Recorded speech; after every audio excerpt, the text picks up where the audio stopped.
Hello there, and welcome to another Malvern Media Arts Flash tutorial. This one we call the running stickman, again for obvious reasons.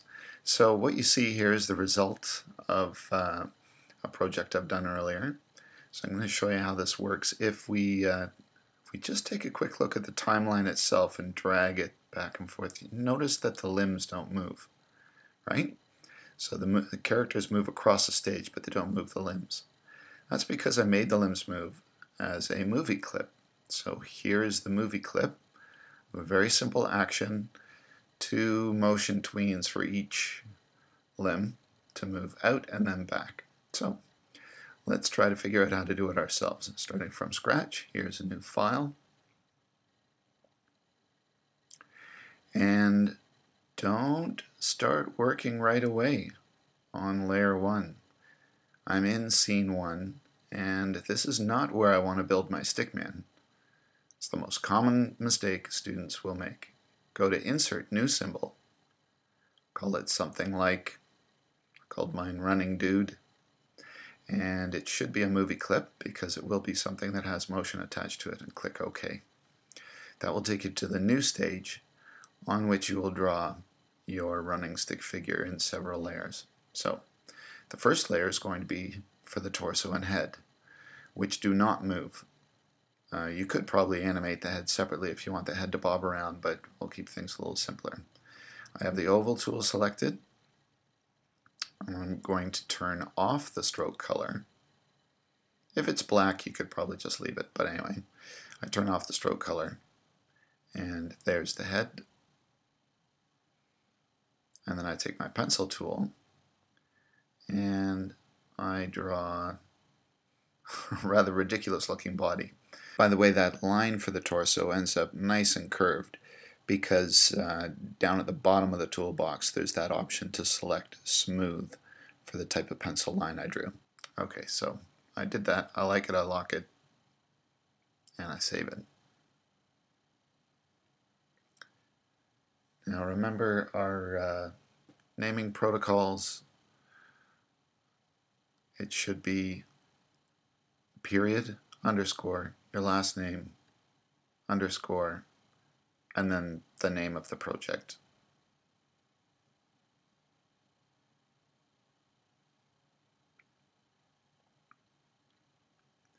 Now, I'm going to want my animation to last for a second, which at 12 frames per second would be frame 12. In CS4 it defaults to 24 frames per second, so you're going to want to change that. Go back to frame 12, right click, and insert a keyframe. So, the head and torso last for a second. I'm going to create a new layer, and this is where I'm going to create the first leg. Take your pencil tool, and I'm going to give myself enough room here to fit the leg. So, draw the leg out like that, with a foot sticking forward. And once I like that, I guess it's okay. Then I take my selection tool, and this is extremely important. You've got to put in your keyframes and your motion tweens first before you move the leg around. So here I right click at frame 6 and insert a keyframe. Then I right click at frame 12 and insert another keyframe. Those are required to make the leg move back and then forward again. In between those keyframes, I put in my classic tween. Now, there's no motion yet. That's hugely important. Go to the first keyframe, and with your free transform tool, you got to move that dot in the middle up to the hip. It's basically the hinge around which the leg will rotate. Do it again for the middle keyframe, and you can swing the leg back. Then go to the last keyframe and put the hinge up there too. Now when you slide the timeline back and forth, you should see the leg kick back and forward like that. You like it, you lock it, you save it, If you've managed to get it done once, you should be able to finish this off pretty easily. Everything else is just doing the same thing, just with different limbs. So with leg number 2, I'm going to draw a leg sticking backwards. And go back to my selection tool so I can right click, insert a keyframe. Right click at frame 12, insert a keyframe.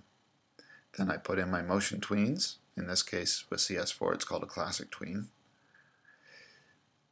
And then I got to do that whole hingey thing again. So I get my free transform tool, move the hinge up, free transform tool, move the hinge up and rotate. And then on the last one, move the hinge up. Check to see that it works. And there we go. So I'm going to speed up my film now as I take care of the arms. So you'll notice things happening really fast here. But just as a reminder, the important thing is to remember to put in your keyframes and the motion tweens first, and then move your objects. That includes moving the hinge to the rotation point, and then swinging the object back, and then basically it swings forward again on its own because the final keyframe is the same position as the first one. So there we go. We're going to slow things back down again. And we now see that the movie clip works. So now let's go back to scene 1. And on layer 1, I'll call it dude 1. And in the first keyframe, all I have to do now is drag my movie clip to the stage. It's kind of big. In fact, the whole thing's a little big. I try to move it around. It doesn't work so well. So I'm going to zoom out to 50%. And I can see that relative to the whole stage, he's a little too big. So I shrink him down. And it's better not to drag him around with the free transform tool, but to use the selection tool instead. So I'm going to try something like 20 frames of animation and move them across to the other side. This sort of step should be pretty straightforward for you by now. I go to test movie, and wow, it's kind of zipping by a little too fast for my liking. So to slow him down, it's pretty easy. Just grab by clicking on and then dragging the last keyframe out a little bit. More frames mean slower motion, and that looks a little bit better like that.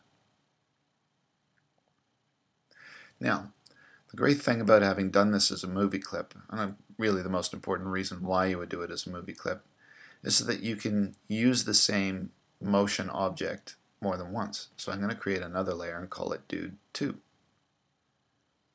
And drag that to the stage.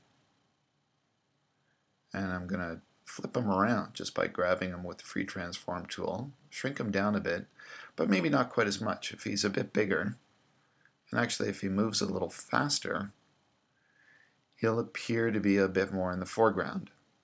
So rather than having him go to frame 40, I have him there at frame 1 and make him only go about 29 frames. So I put in a keyframe there, and I put in I don't have to put the motion tween in yet, but I could. Drag him across the stage. Then put in your classic tween. Test your movie. So, a guy in the foreground moving a little bit faster. Guy in the background moving a little slower. And that's basically how it's done. So, thank you for watching this latest tutorial, the running stickman. See you next time. Bye.